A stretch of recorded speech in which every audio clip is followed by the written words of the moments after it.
எல்லாருக்கும் வணக்கம். நான் ஓம் பிரகாஷ் பேசுறேன். இது நாள் வரைக்கும் நீங்க இந்த சேனல சப்ஸ்கிரைப் பண்ணலாம், சப்ஸ்கிரைப் பண்ணிக்கங்க. அது மட்டும் இல்லாம பக்கத்துல இருக்க பெல் பட்டனையும் கிளிக் பண்ணி வச்சுக்கங்க. அப்பதான் நம்ம சேனல்ல போற எல்லா வீடியோஸும் உங்களுக்கு வந்து நோட்டிஃபிகேஷன்ல காமிக்குங்க. அது மட்டும் இல்லாம நம்ம சேனல பத்தினா அல்லது இந்த வீடியோவ பத்தின நிறை, குறை எதுவாயினும் கீழ கமெண்ட் பாக்ஸ்ல கமெண்ட் பண்ணுங்க. என்னையும் திருத்திக்கிறேன். மேற்கொண்டு உங்களுக்கு புடிச்ச மாரி நெறைய வீடியோஸும் நம்ம சேனல்ல வந்து வரப்போகுது அப்டின்னே சொல்லலாம். சரிங்களா? ஸோ வீடியோக்குள்ள போறதுக்கு முன்னாடி ஒரு லைக்க போடுங்க. அதே மாரி இந்த வீடியோ புடிச்சிருந்தா உங்க ஃப்ரெண்ட்ஸுக்கும், ஃபேமிலிக்கும் ஷேர் பண்ணுங்க. வாங்க இப்போ வீடியோக்குள்ள போலாம். இந்த வீடியோ நம்ம என்ன பார்க்க போறோம் அப்படின்னா, மீன ராசி ரேவதி நட்சத்திரத்துல பிறந்தவங்கள பார்த்தீங்கன்னா, 10 வாழ்நாள் ரகசியங்கள பத்தி நம்ம இந்த பதிவுல நம்ம பார்க்க போறோம். சரிங்களா? மீனம் காலபுருஷனுக்கு 12வது ராசியா வருதுங்க. அதோட அதிபதி யாருன்னு பார்த்தீங்கன்னா, குரு பகவான். அதே மாரி ரேவதி நட்சத்திரத்துடைய அதிபதி யாருன்னு பார்த்தீங்கன்னா, புதன் பகவான். இவங்கள பத்தின ஃபர்ஸ்ட் விஷயம் என்ன அப்படின்னு பார்க்கும்போது, அதாவது புதன் அப்படின்னாவே வந்து பார்த்தீங்கன்னா, புத்திசாலித்தனம் அதிகம் உள்ள கிரகம். குருவுக்கும் பார்த்தீங்கன்னா, அறிவு அப்படின்றது ரொம்ப அதிகம். சரி 2மே அறிவுரைங்கள். ஸோ அப்போ குருவினுடைய வீட்ல இருக்கக்கூடிய புதனுடைய நட்சத்திரம். 2வது புதன் வந்து பார்த்தீங்கன்னா, நீசம் பெறக்கூடிய ராசி மீனம் தான். அதே மாரி எந்த ஒரு கிரகத்துக்கும் இல்லாத ஒரு சிறப்பு வந்து புதனுக்கு இருக்குங்க. அதாவது தான் நீசம் பெறக்கூடிய ராசியில தன்னுடைய சுய நட்சத்திரம் இருக்கும். அதாவது பலம் இழந்தாலும் தன்னுடைய சுய நட்சத்திர சாரத்துல அவர் நிப்பார். அப்போ எந்த கிரகத்துக்கும் இல்லாத ஒரு தனி ஸ்பெஷாலிட்டி இங்க இருக்கு. அப்போ முழுமையா ரேவதில வந்து புதன் வந்து இருக்கும்போது முழுமையான பலம் இழக்க மாட்டார். 2வது நீசம் பெற்ற தன்மையிலும் தன்னுடைய வீட்டை தானே பார்க்கின்ற ஒரே கிரகம் புதன் தான். ஸோ அந்த ஒரு ஸ்பெஷாலிட்டி அப்படின்றது அந்த மீனத்துல கூடிய புதனுக்கு உண்டு அப்படின்னே சொல்லலாம். ஸோ அந்த வகையில பார்க்கும்போது இவங்களுக்கு புத்திசாலித்தனம் அதிகம் அப்படின்றது இயல்பாவே உண்டுங்க. சரிங்க. நல்ல ஒரு புத்தி கூர்மை கொண்டவங்க. சமயோஜித புத்தி அப்படின்றது அதிகமா இருக்கும். எந்த ஒரு சிக்கலான சூழ்நிலையும் சமாளிக்கின்ற ஒரு திறன் படைத்தவங்க அப்படின்னே சொல்லலாம். அதே மாதிரி நல்ல வாக்கு சாதுரியம் உள்ளவர்கள் அப்படின்னே சொல்லலாம். ஒரு பிரச்சனை வந்தாலும் அதை தளராம பொறுமையா யோசிச்சு அந்த பிரச்சனை வந்து சால்வ் பண்ணுவாங்க. அது வேலை செய்யறதுலயும் சரி, குடும்ப வாழ்க்கையிலும் சரி.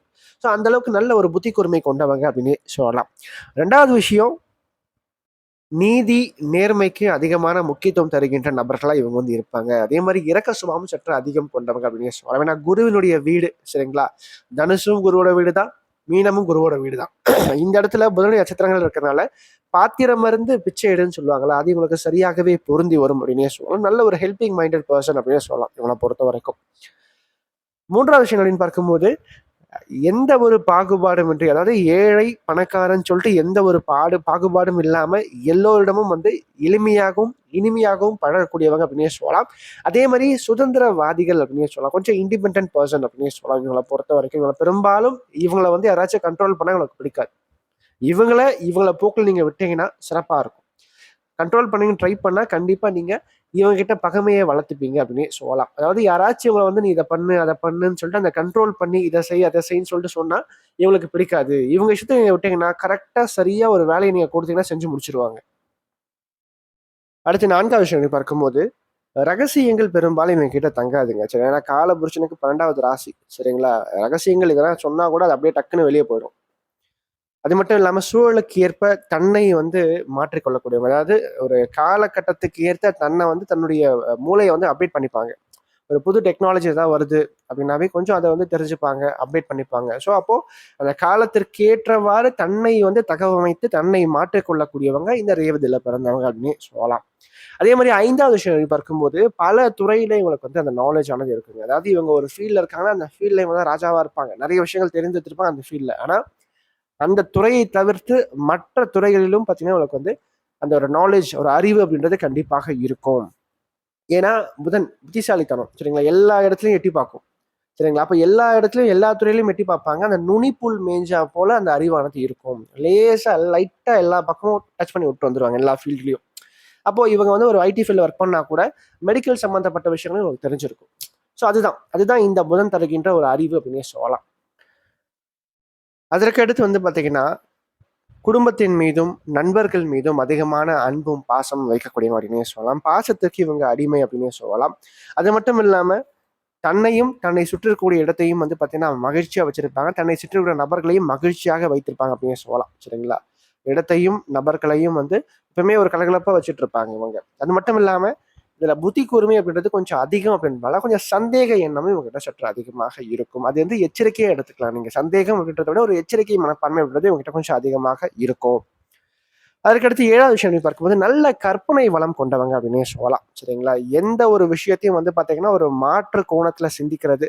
எதையுமே வந்து பார்த்தீங்கன்னா, வந்து வித்தியாசமா யோசிக்கிறது, வித்தியாசமா செயல்படுத்துறது. ஒரு விஷயத்த வந்து பிரசன்ட் பண்ணா கூட கொஞ்சம் வித்தியாசமா திங்க் பண்ணி நம்ம வந்து மத்தவங்களோட அதாவது 10ஓட 11 நம்ம இருக்கக்கூடாது. நம்ம தனியா தெரியணுன்றதுக்காக ஒரு விஷயத்த வந்து கொஞ்சம் புதுசா பிரசன்ட் பண்றது, கொஞ்சம் கிரியேட்டிவிட்டியோட பிரசன்ட் பண்றது. இதெல்லாம் இவங்களுக்கு சரியாக பொருந்தி வரும் அப்படின்னே சொல்லலாம்.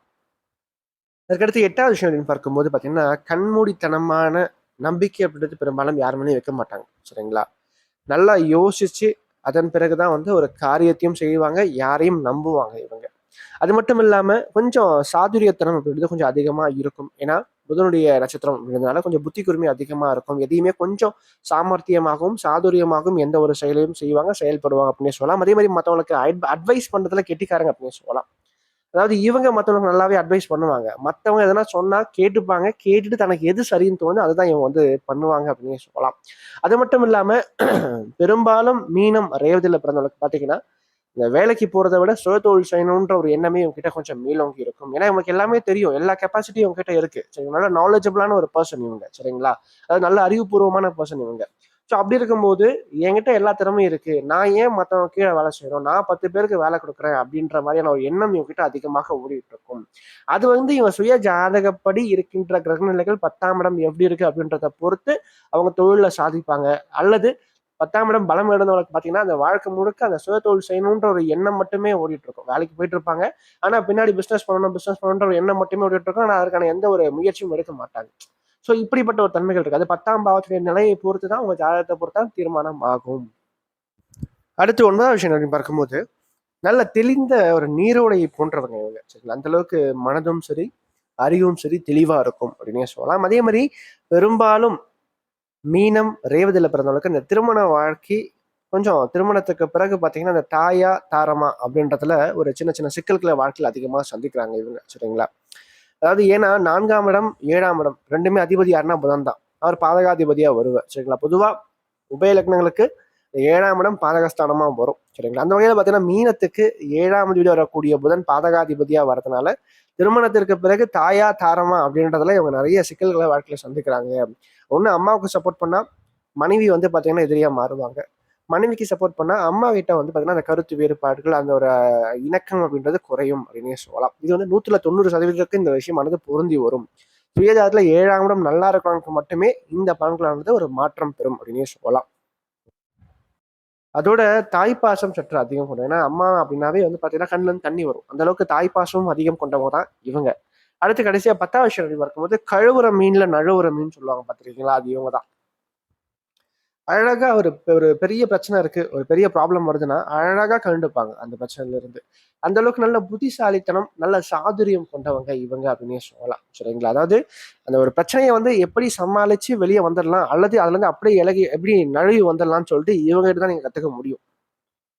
அதே மாரி இரட்டை மீன்கள் இதோட சிம்பல் சரிங்களா? அப்போ இவங்க கிட்ட அந்த இரட்டை குணம் அப்படின்றது கண்டிப்பாக இருக்கும். சில நேரங்கள்ல வந்து பார்த்தீங்கன்னா, கொஞ்சம் பொதுநலமா இருப்பாங்க. சில நேரங்கள்ல கொஞ்சம் சுயநலமா இருப்பாங்க. அதே மாரி சில நேரத்துல வந்து பார்த்தீங்கன்னா, ஒரு முடிவு எடுத்துருவாங்க. சரிங்களா? ஆனா, அந்த முடிவுல உறுதியா இருக்க மாட்டாங்க. ஒண்ணும் இல்லங்க.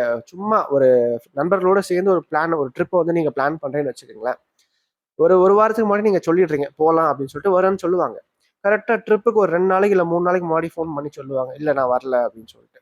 ஸோ அந்த அளவுக்கு அந்த ஒரு இரட்டை மனம், அதாவது அந்த மனம் அப்படின்றது கொஞ்சம் நிலையா இருக்காது. கொஞ்சம் மாறிக்கொண்டே இருக்கும். முடிவுகள அப்பப்ப கொஞ்சம் மாத்திக்கிட்டே இருப்பாங்க அப்படின்னு சொல்லலாம். ஸோ இந்த 10 விஷயத்துல என்ன விஷயம் உங்களுக்கு சொல்லிட்டு கீழ கமெண்ட் பாக்ஸ்ல கமெண்ட் பண்ணுங்க. நன்றி, வணக்கம். மேலும் இந்த வீடியோ உங்களுக்கு பிடிச்சிருந்தா லைக் பண்ணுங்க. பிடிக்கலன்னா நீங்க தாராளமா நீங்க டிஸ்லைக்கும் பண்ணலாம். சரிங்களா? அதே மாரி இந்த வீடியோ பத்தின ஏதாவது கேள்விகள் எதுவா இருந்தாலும் நீங்க கமெண்ட் பாக்ஸ்ல கமெண்ட் பண்ணலாம். அது நல்ல விஷயமா இருந்தாலும் சரி, கெட்ட விஷயமா இருந்தாலும் சரி, உங்களோட தோன்ற விஷயங்கள் நீங்க கமெண்ட் பாக்ஸ்ல கமெண்ட் பண்ணுங்க. அது சரியா இருந்தா இன்னும் எனக்கு பூஸ்டப்பா இருக்கும். அது தவறான ஒரு இதுவா இருந்தா நான் அத திருத்திக்கிறேன். சரிங்களா? நன்றி, வணக்கம்.